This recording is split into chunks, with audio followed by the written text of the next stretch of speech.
প্রধানমন্ত্রী তারেক রহমান অনেক ধরনের কার্ড নিয়ে এসেছে। এর মধ্যে কৃষি কার্ডও দেওয়া হয়ে গেল, ফ্যামিলি কার্ডও দেওয়া হয়ে গেল, আরেকটা বাকি আছে প্রবাসী কার্ড। আসলে প্রবাসীরা কোনো ধরনের কার্ড চায় না।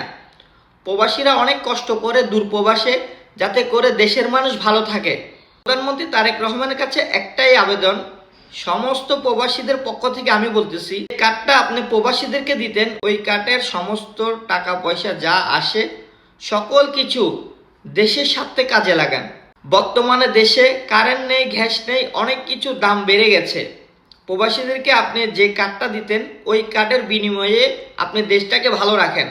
প্রবাসীরা কার্ড চায় না আপনার কাছে, প্রবাসীরা চায় ঢাকা এয়ারপোর্ট বলুন, সমস্ত এয়ারপোর্টে চোর, দালাল, বাটপার এগুলো যাতে না থাকে, সিন্ডিকেট যাতে না থাকে, টিকিটের দাম যাতে না বাড়ে, ভিসার দামটা যাতে না বাড়ে। প্রবাসীরা এটাই চায়। প্রবাসীরা আপনার কাছে কার্ড চায় না। আর প্রবাসীদেরকে যে কার্ডটা দিবেন, ওই কার্ডের সমস্ত কিছু টাকা পয়সাগুলো দেশের স্বার্থে লাগান, দেশের কাজে লাগান। বর্তমানে দেশের মানুষ ভালো নেই। আমার কথাটা যদি ভালো লেগে থাকে অবশ্যই ভিডিওটা শেয়ার করে দিবেন।